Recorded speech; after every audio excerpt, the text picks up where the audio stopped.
Hello friend, welcome to IC Engine Lab. Today we will be discussing on the test on 3-cylinder petrol engine.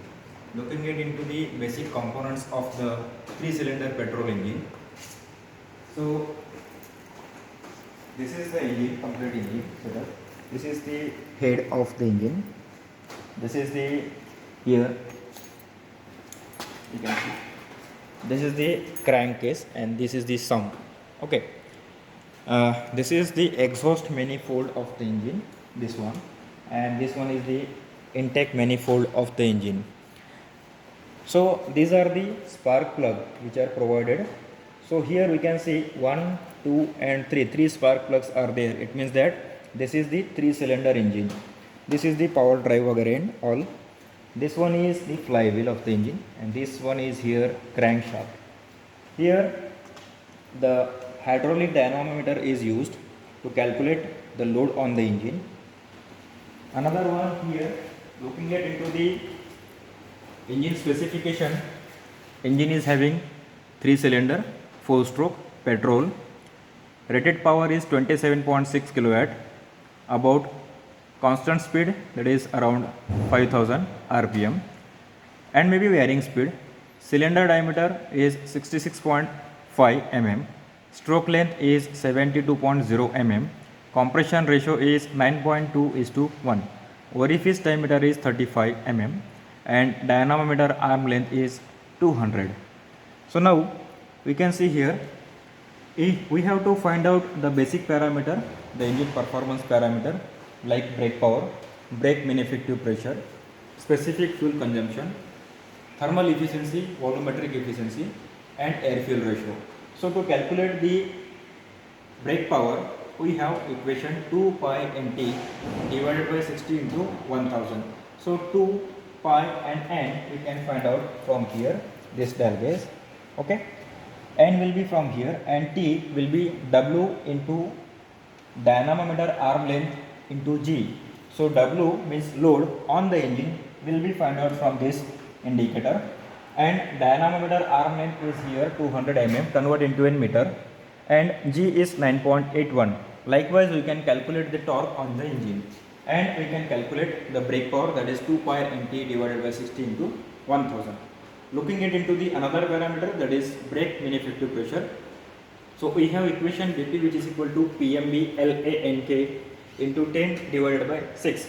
So here L is nothing but length of stroke. So here we have length of stroke is equal to 72.0 mm, convert into a meter, and A is nothing but area of cylinder. So A is equal to here pi by 4 d square. So here d is nothing but 66.5 mm, convert into a meter.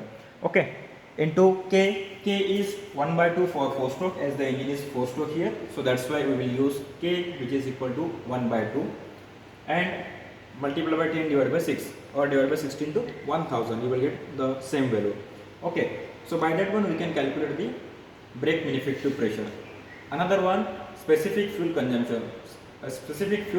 So it is nothing but the mass of fuel consumed per unit of power developed. So mass of fuel consumption can be calculated from here. This is the burette which is provided.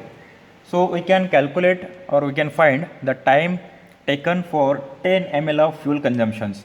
Okay, so that will be counted with the help of the stopwatch, and the equation will be Vf which is equal to 10 into 10 raised to power minus 6 divided by Tf, again divided by 3600 into calorific value of the fuel.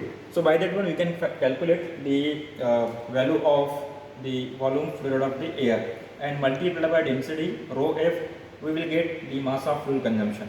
Once we get the mass of fuel consumption, we can calculate the value of specific fuel consumption, that is mass of fuel consumption divided by brake power. Okay, another one is to calculate the indicated thermal efficiency and brake thermal efficiency. So indicated thermal efficiency is nothing but IP upon MF into CV, and brake mean effective is nothing but brake power upon mass of fuel consumption into calorific value. So brake power that we have already calculated from the equation number 1, and another one we can calculate the mass of fuel consumption. So mass of fuel consumption is also be calculated, divided by 3600 into calorific value of the fuel, we will get the brake thermal efficiency. Okay, another one here we can calculate the volumetric efficiency. So volumetric efficiency is nothing but VA upon VS, actual volume upon swept volume. So VA can be calculated here with the help of this manometer. So the volume of air which is supplied to the engine is to be calculated from here. So the equation is VA, which is equal to CD into A under root of 2GH HW into rho W upon rho A. So HW can be calculated from here. HW is nothing but the manometer head difference. So that is nothing but H1 minus H2. So H1 and H2 will be calculated from here. So highest value will be the H1 and lowest value will be the H2. So H1 minus H2 will give us the value of HW. And CD is nothing but coefficient of discharge. That is, it is given over here. Coefficient of discharge, which is equal to here 0.6 is given. 0.6 is will be there. Okay, and the A is nothing but area of orifice. So here we will measure the diameter of this one, this orifice, and we will calculate the value of orifice diameter, that is pi by 4 d square. Now d is here orifice diameter. Okay, so likewise we can calculate the value of the actual volume or volume flow rate of air which is supplied to the engine, that is CD into A under root of 2GH rho W upon rho A. Rho W is 1000 and which is density of water, and rho A is nothing but 1.17. Vs is nothing but LANK divided by 60 into 1000. So here L is nothing but length of stroke, A is nothing but area of the cylinder, this engine cylinder, not orifice cylinder, into N is nothing but the speed of the engine, which is calculated from here, and again another one is nothing but the K, that is 1 by 2. So load which is given on the engine will be find out from here. Okay, and the load will be varying from here for the hydraulic dynamometer. In case of the eddy current dynamometer, we are varying the current and all, but here in case of this one, we are varying the flow rate of the water, and according to that we are getting the value of the load which is applied on the engine. Another one, looking into the heat balance sheet on the petrol engine, we required heat supplied, that is QS, which is nothing but MF into CV. So mass of fuel consumption will be calculated from here, and calorific value. Second one is nothing but heat is absorbed by the brake power. So that is nothing but BP upon 60 if it is minute basis.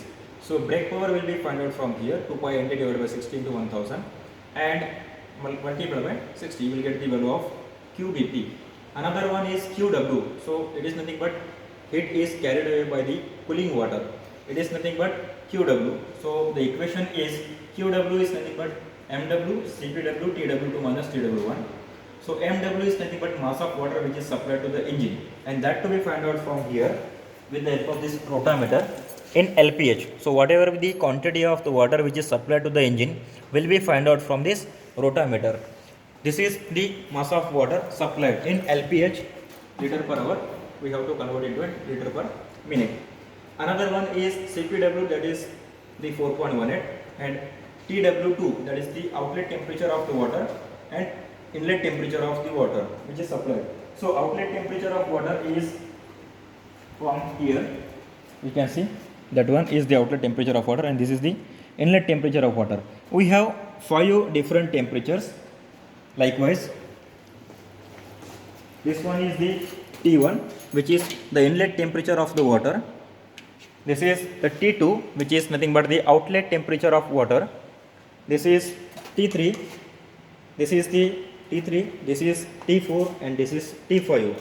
Okay, this is calorimeter inlet, calorimeter outlet, and this is gas temperature. Okay, so likewise we can have different temperatures at a different location.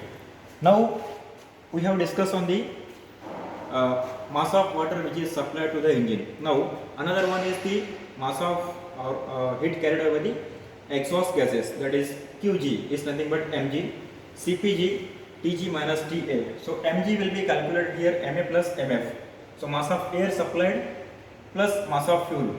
Okay, so mass of air which is already we have find out, and mass of fuel which is already will be find out or to be find out here with the help of this mu rate, and mass of air from here multiply by CPG, specific heat of the water, 1.17 and something is there, will be given according to the given condition, and Tg is nothing but the exhaust temperature of the water and gases, and Ta is the ambient temperature or inlet temperature of the air. Okay, so that is the Qg. Last one is nothing but the Q unaccounted, so that is nothing but Qs minus remaining plus QBP plus QW plus QG, and that will be the value of heat unaccounted. According to that you can find out or the respective value in percentage, and you can prepare the heat balance sheet. Third test which will be carried out on this engine is nothing but the Morse test. Okay, so here we can see here there are 3 cutouts, 1, 2, 3. Okay, so as the engine is 3 cylinder, that's why here 3 cutouts are provided. So first of all we have to find out the brake power while running on the all cylinder. Another one we have to find out the BP1. Okay, IP1 will be calculated as the total BP minus BP1. So BP1 will be calculated while cutting out the first cylinder and then finding out the value of brake power. Okay, likewise BP2 will be calculated, IP2 will be calculated while cutting out the second cylinder. Okay, we will cut the supply of the spark plug to the second cylinder, and we will find out the brake power, and then we will calculate the indicated power, that is total BP minus BP2. Similarly for the third cylinder cutout, IP3 which is equal to here BP minus BP3. So likewise we will calculate here IP1, IP2, IP3, and we will add all those things into in one, and that will be the value of total IP. Okay, so likewise we can calculate the different tests or we can conduct the different tests on one cylinder. That is, first one is the speed test which I have explained earlier. Second, I have explained here about heat balance sheet on the petrol engine, and third one is nothing but the Morse test on the 3-cylinder petrol engine. So same setup is applicable or used for the 3 different tests. So thank you everyone. Thank you.